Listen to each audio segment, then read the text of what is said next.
ओम नमः शिवाय। मैं हूं ज्योतिर्विद पंडित दीपक दुबे और उपस्थित हूं आपके साथ इस सप्ताह अर्थात 10 से 16 अक्टूबर का राशिफल लेकर। कैसा रहेगा यह सप्ताह, करेंगे इसके ऊपर चर्चा। नए दर्शकों को बता दूं कि जो मेरा यह राशिफल है यह लग्न राशि पर आधारित होता है। चंद्र राशि, नामाक्षर, सूर्य राशि इत्यादि को आधार ना माने, बल्कि अपने लग्न राशि को आधार माने। दूसरा बेहद सामान्य आधार पर होता है। आपको चाहिए कि कोई विशेष परिस्थिति हो तो आप अपनी कुंडली का विश्लेषण कराएं, उसके बाद किसी निष्कर्ष पर पहुँचें। आवश्यक सूचना जो मेरे एग्जिस्टिंग क्लाइंट हैं उनके लिए दे दूं कि इस महीने 25 अक्टूबर को सूर्य ग्रहण और अगले महीने 8 नवंबर को चंद्र ग्रहण पड़ रहा है। सूर्य ग्रहण आंशिक है और चंद्र ग्रहण पूर्ण लगने वाला है। ग्रहण के ऊपर वीडियो अलग से दे रहा हूं, दूंगा। लेकिन जो इसकी शांति से संबंधित, पूजा से संबंधित जो बुकिंग है वो मेरे साइट पर प्रारंभ है।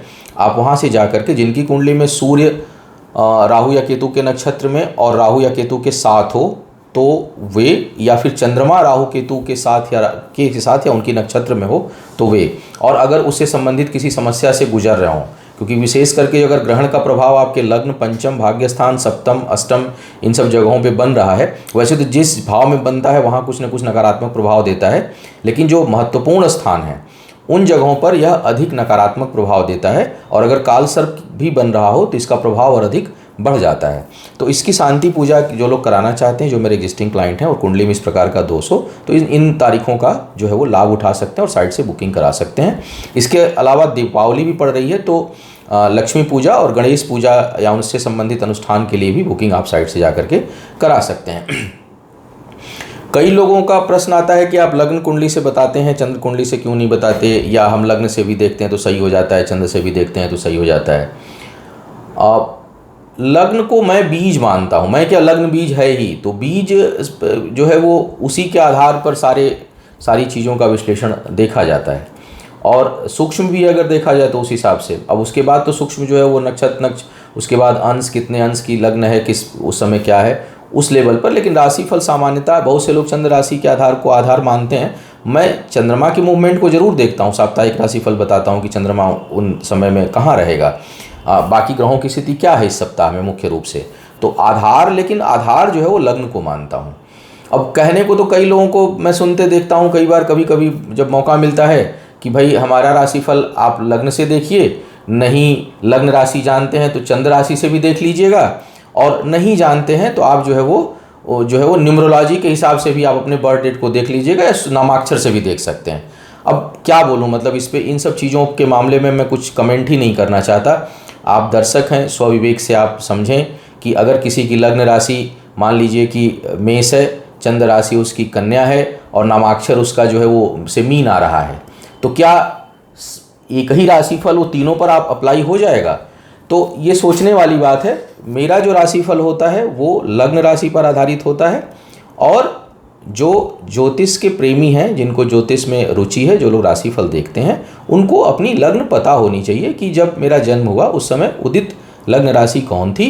चंद्र राशि भी जानिए, चंद्र राशि से यात्रा का, विवाह का, विशेष करके यात्रा में बहुत ज़्यादा उसका जो है वो महत्व होता है। तो या शनि के मूवमेंट को, 7.5 वगैरह की गणना तो चंद्र राशि के आधार मानकर ही की जाती है। लेकिन अगर चंद्र राशि और लग्न राशि दोनों एक हो जाए तो 7.5 का प्रभाव बहुत ज़्यादा पॉजिटिव या निगेटिव रहेगा। इस चीज़ को आप देख लीजिएगा अपनी कुंडली में। तो लग्न जो है वो हमेशा, क्योंकि पंचमे इसका, सप्तमे इसका, सुखे इसका, भाग्य इसका गणना जो है आप लग्न राशि से ही करते हैं। चंद्र राशि से देख लिया जाता है कि बलाबल कितना है, मतलब प्रभावशाली कितना हो रहा है। लेकिन बीज है लग्न राशि जो है वो बीज है, तो इसी कारण मैं इसको आधार मान करके बोलता हूँ। बाकी कौन क्या कर रहा है, नहीं कर रहा है, उसमें बहुत से फलादेश में मतभेद हमेशा रहेगा, क्योंकि फलादेश का कोई सूत्र ही नहीं है, और एक सूत्र है ही नहीं फलादेश को लेकर के कोई एक बात सारे विद्वान कह रहे हों। तो वो अपने अपने अनुभव के आधार पर लोग व्याख्या करते हैं, इसलिए फलादेश हमेशा डिस्प्यूटेड रहा है और भविष्य में भी रहेगा।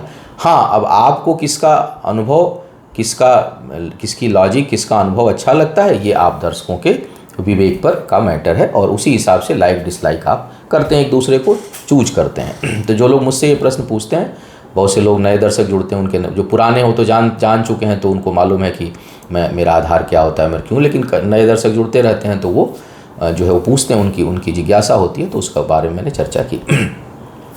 अब मेष वालों की बात जो है मैं सबसे पहले करता हूँ कि क्या करें सितारे आपके लिए। इस सप्ताह का मध्य भाग थोड़ा सा कुछ नकारात्मकता लिए हुए है।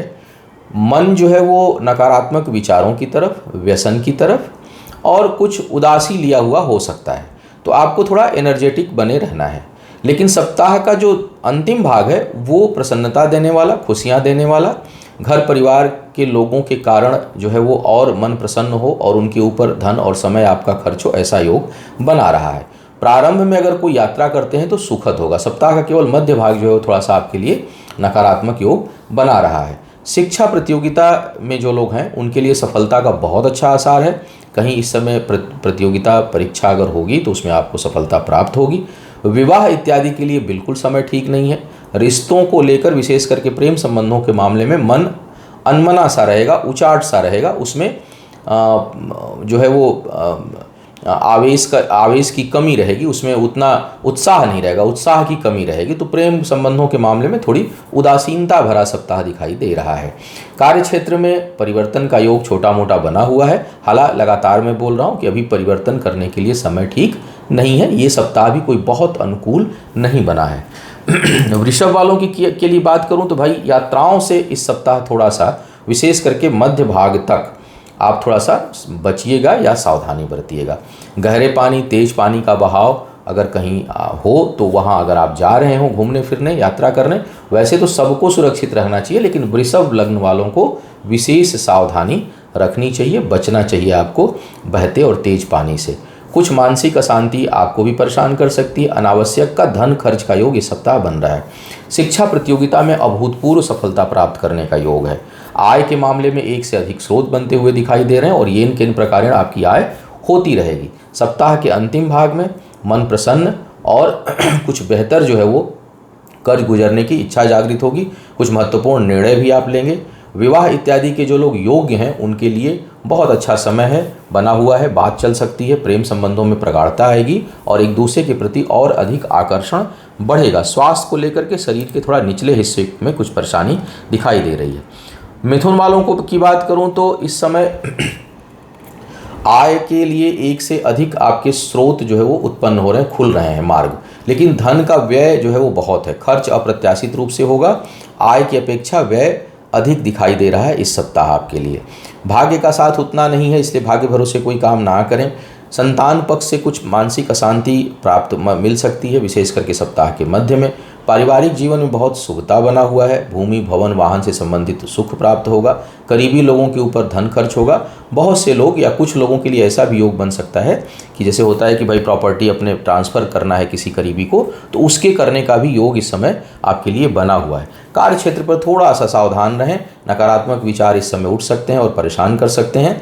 बदलने के लिए सही समय नहीं है, उसका आपको इंतजार करना चाहिए। विवाह इत्यादि के दृष्टिकोण से समय बिल्कुल ठीक नहीं है। उसमें जो है वो वैचारिक मतभेद, तनाव, झंझावात ये उत्पन्न हो सकता है और हो सकता है कि अगर परमानेंट कुंडली जिनकी खराब हो उनके लिए इस समय वैवाहिक जीवन में एक दूसरे के प्रति शत्रु भाव उत्पन्न हो सकता है। मतलब कई बार होता है ना कि प्रेम बहुत है तो जहाँ प्रेम बहुत होता है वहाँ शत्रुता भी बहुत हो जाती है।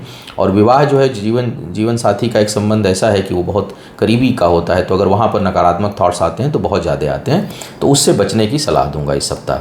कर्क वालों की बात किया जाए, कर्क वालों के लिए कार्य क्षेत्र में बहुत तनाव दिखाई दे रहा है इस सप्ताह, थोड़ा संभल कर रहिएगा। कुछ लोगों के लिए सप्ताह का जो मध्य भाग है उसमें अचानक नौकरी छूट सकती है, वाद विवाद बहुत तेज हो सकता है, तो या कुछ हानि हो सकती है कार्य क्षेत्र पर, तो आपको थोड़ा संभल कर रहना है। सप्ताह का पहला हिस्सा और अंतिम हिस्सा सुखद है, उसमें लाभ का योग बना हुआ है, लेकिन सप्ताह का जो मध्य भाग है उसमें आपको बहुत संभल कर रहना है और कुछ लोगों की नौकरी झटके से जा सकती है, तो आप संभल कर रहें। कार्य व्यापार और व्यवहार जो है वो थोड़ा सोच समझ कर करें।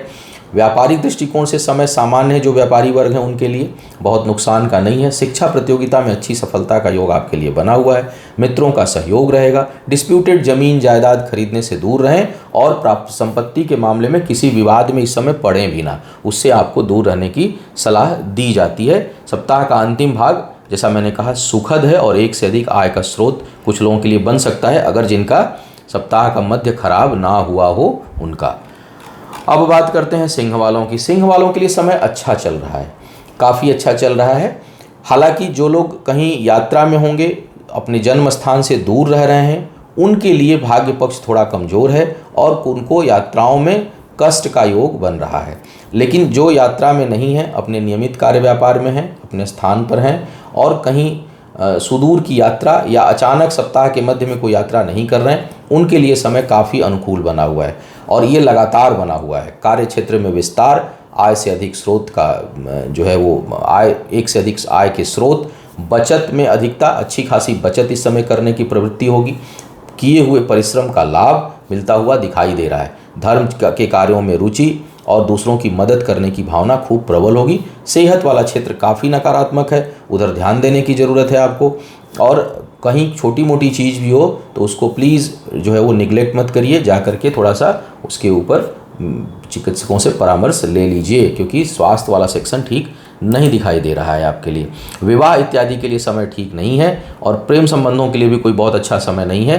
तो अगर चल रहा है सब कुछ ठीक ठाक तो उसको सामान्य चलाइए। नए किसी रिश्ते में पड़ने की आवश्यकता से बचिए और इस समय विवाह इत्यादि की बात करेंगे भी तो मुझे नहीं लगता कि इस समय सफलता प्राप्त हो पाएगी। कन्या वालों की बात किया जाए, कन्या वालों के लिए वृषभ वालों की तरह ही गहरे पानी से बचकर रहना है, थोड़ा सावधान रहिए। और मानसिक अशांति जो है वो परेशान आपको भी करेगी। घटना दुर्घटना का योग सप्ताह के मध्य में आपके लिए बना हुआ है। सोच समझकर कहीं यात्रा, सीढ़ी इत्यादि पे चढ़ना और जल से दूर जो है वो आपको रहना है। बाकी कार्य क्षेत्र के मामले में देखो, उत्साह काफ़ी बढ़ा चढ़ा रहेगा। स्वास्थ्य, अगर कोई लंबी बीमारी चल रही थी आपको, क्योंकि छोटे मोटे जो मैंने बात बताई वो सडन वाला योग है, अचानक कोई चीज़ घटना घट सकती है।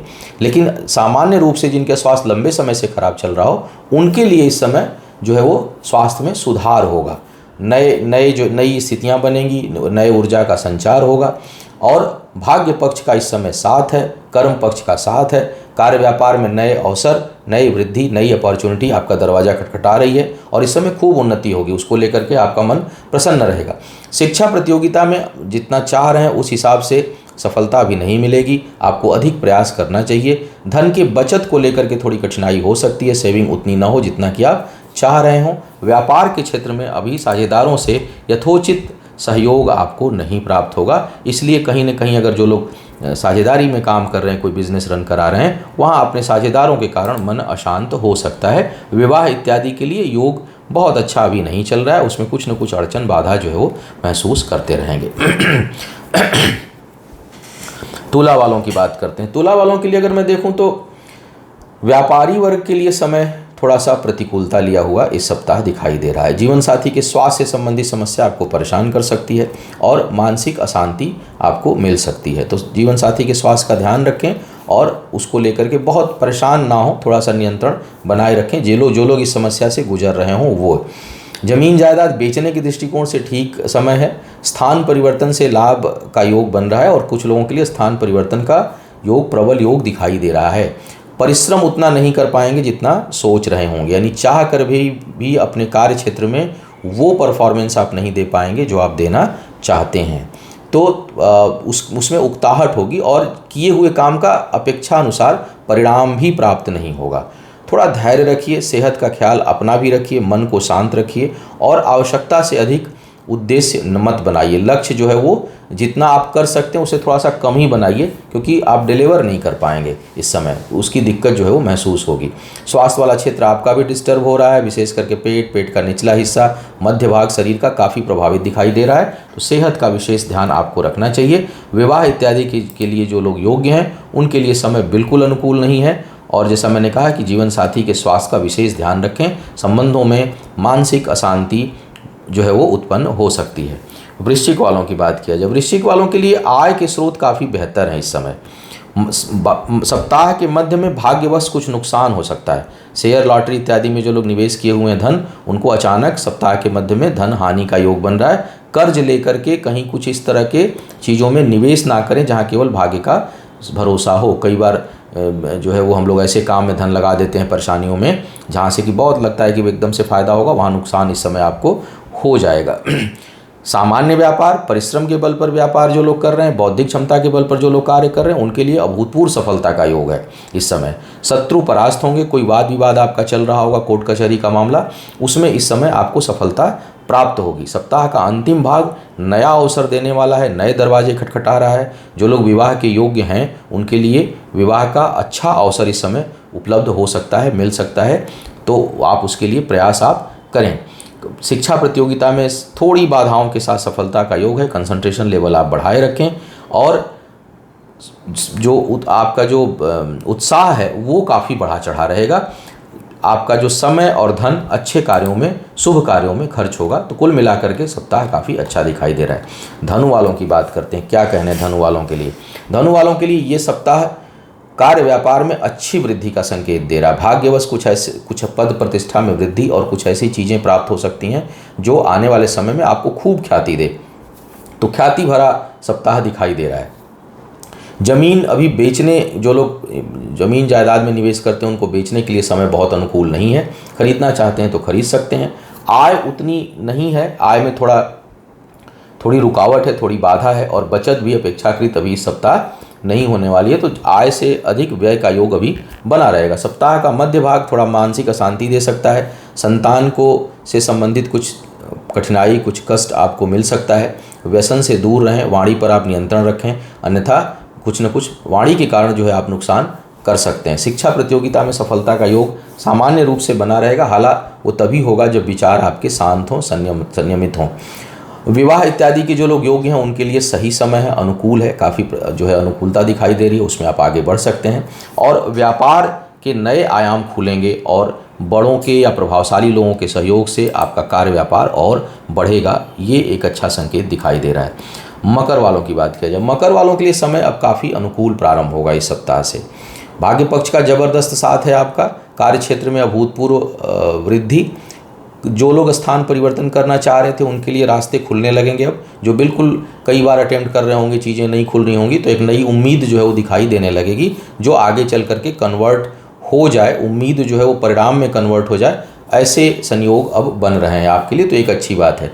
सप्ताह के मध्य भाग में पारिवारिक जीवन में कुछ अशुभता बनी हुई है, कुछ मानसिक अशांति, किसी को कष्ट बना हुआ है, तो थोड़ा सा आप अपने घर परिवार का विशेष ध्यान दें। शिक्षा प्रतियोगिता के लिए सफलता का समय है। आय जो है वो अच्छी होगी, अब आय में वृद्धि होगी, ऐसे संकेत दिखाई दे रहे हैं। मन में जो नकारात्मक भाव है वो धीरे धीरे अब सकारात्मकता की ओर जाएगा। करीबी लोगों से जो है वो उतनी सफलता नहीं मिलेगी जितनी मिलना चाहिए। लोग वादा करेंगे लेकिन वादों से मुकर जाएंगे, तो दूसरों के भरोसे पर काम आपको नहीं करना है। विवाह इत्यादि के लिए सप्ताह या प्रेम संबंधों के लिए सप्ताह का जो अंतिम भाग है वो शुभता लिया हुआ है, उसमें अच्छी प्रगाढ़ता जो है वो और घनिष्ठता जो है वो बढ़ेगी, ऐसे संकेत दिखाई दे रहे हैं। निवेश ना करें और सप्ताह के मध्य में यात्राओं को हो सके तो अवॉइड करें। कुंभ वालों की बात करते हैं। कुंभ वालों के लिए समय ठीक नहीं चल रहा है, विशेष करके भाग्य पक्ष बिल्कुल प्रतिकूल जो है वो अब हो रहा है। कार्य व्यापार में कष्ट और हानि का योग है। अचानक कुछ लोगों को अपने काम को में कठिनाई अगर पहले से आ रही हो तो हो सकता है कि वो बंद करने का निर्णय लें इस समय, तो इस तरह का संकेत जो है वो मिल रहा है। भूमि इत्यादि में जो लोग निवेश किए हुए हैं उनको सफलता का उनके लिए अच्छा योग है। नौकरी पेशा लोगों के लिए कुछ कठिनाई के साथ अंतिम सफलता आपको प्राप्त होगी। कुछ न कुछ कठिनाई तो होगी अपने कार्य व्यापार में, नौकरी के स्थान पर सहयोग उतना नहीं मिलेगा, लेकिन फिर भी आप इन प्रकार अपने प्रभाव से, अपने परिश्रम से सफल होंगे। कुछ मन में उद्विग्नता चरम पर रहेगी इस सप्ताह की, चीज़ें जो है मेरे हिसाब से हो नहीं रही हैं, बस थोड़ी शांति और बनाए रखिए, धीरे धीरे समय अनुकूल होने वाला है। तो कोई छटपटाहट में अभी निर्णय मत लीजिएगा, क्योंकि न तो भाग्य का साथ है, न बुद्धि का साथ है, न शारीरिक श्रम का साथ है। तो ऐसे में क्या होगा कि उकताहट में आप फैसला लेंगे तो जो नए निर्णय हैं उसमें भी आपको कोई राहत नहीं मिलेगी, बल्कि आपको लगेगा कि ये क्या किया मैंने, एक अच्छा भला चल रहे थे और फिर जो है हमने परेशानी मोल कर ली। सप्ताह का जो मध्य भाग है उसमें करीबी लोगों से कुछ कठिनाई, मानसिक अशांति या वाद विवाद हो, इस ऐसे संकेत हैं। सप्ताह का अंतिम भाग पारिवारिक जीवन में शुभता और प्रसन्नता देने वाला है। किसी न किसी कारण से कोई शुभ समाचार और खुशी आपको मिल सकती है। कर्ज इत्यादि लेकर दूसरों की मदद से अब आप अपने घर परिवार या अपने व्यापार में जो है वो कुछ निवेश या उसकी क्षतिपूर्ति करने का आप जो है वो प्रयास करेंगे। विवाह इत्यादि के लिए समय सामान्य है, कोई बहुत अच्छा समय इसको नहीं कहा जा सकता, लेकिन बहुत ज़्यादा बुरा भी नहीं है, तो एक सामान्य समय का योग दिखाई दे रहा है। शिक्षा प्रतियोगिता में सफलता या कुछ कुछ डिसीजन अभी जो आप अभी तो डिसीजन ओवरऑल नहीं है समय लेने के लिए, लेकिन कुछ समय बाद जब आप डिसीजन लेंगे इस सप्ताह के अंतिम भाग में या उसके बाद, तो वो जो है लाभकारी होगा। कुल मिलाकर के अभी कोई बड़ा फैसला इस सप्ताह आपको नहीं लेना है। एलर्जी से संबंधित समस्या बहुत लोगों को परेशान इस समय कर सकती है। मीन वालों की बात किया जाए, मीन वालों के लिए अगर मैं देखूं तो सबसे अच्छा जो यह सप्ताह दिखाई दे रहा है वो इनकम और व्यापार के दृष्टिकोण से। नौकरी पेशा वालों के लिए उतना अच्छा समय नहीं है, लेकिन व्यापारी वर्ग के लिए बहुत अच्छा समय है। नए अनुबंध, नई व्यवस्थाएं और अपॉर्चुनिटी और प्रोजेक्शन और प्रोजेक्ट, इन सब चीज़ों के लिए बहुत अच्छा और सुखद समय आपके लिए बना हुआ है। हर तरफ से जो है वो सहयोग आपको प्राप्त होगा और आपका कार्य व्यापार खूब बढ़ेगा। सप्ताह का मध्य भाग कुछ धन हानि का योग बना रहा है, अतः कोई बहुत बड़ा आर्थिक फैसला सप्ताह के मध्य में ना लें, पहले और प्रारंभ में और बाद में अवश्य ले सकते हैं। विशेष लोगों का सहयोग इस सप्ताह प्राप्त होगा, मित्रों का भी और गुरु तुल्य लोग हैं उनका भी। विवाह के लिए समय बिल्कुल अनुकूल नहीं है, जो है बातें चलेंगी लेकिन यह कष्टकारी समय बनाएगा, तो थोड़ा सा ठहर जाइए, क्योंकि अब कुछ ऐसा 1-2 सप्ताह चलेगा समय जिसमें कि अगर आप कोई किसी से संबंध बनाते हैं या कोई प्रेम संबंध में पड़ते हैं या विवाह इत्यादि की बात फिक्स करते हैं तो उसका अंत बहुत कष्टकारी हो सकता है, तो थोड़ा ठहर करके आपको चलना है। शिक्षा प्रतियोगिता के दृष्टिकोण से बहुत अच्छा समय, उसमें सफलता आपको प्राप्त होगी। जीवन साथी के साथ विवाद तो नहीं होगा, लेकिन वैचारिक मतभेद जो है वो बने रहेंगे। विचारों में असमानता देखने को आपको मिलेगी। दूसरों के मामले में बहुत आवेशित होकर के पढ़ने की आवश्यकता नहीं है। शिक्षा प्रतियोगिता में आपको सफलता के लिए अधिक प्रयास करने की आवश्यकता है। मन थोड़ा सा विचलित है, कंसंट्रेशन लेवल आपको बढ़ाना होगा। तो यह था इस सप्ताह का राशिफल। उम्मीद है आपको मार्गदर्शन मिलेगा। आपका आने वाला समय शुभ हो, आयु, आरोग्य और ऐश्वर्य की वृद्धि हो। इन्हीं शुभकामनाओं के साथ आपसे विदा लूँगा। पुनः मुलाकात होगी किसी नए विषय पर, तब तक के लिए मुझे आज्ञा दीजिए। ओम नमः शिवाय।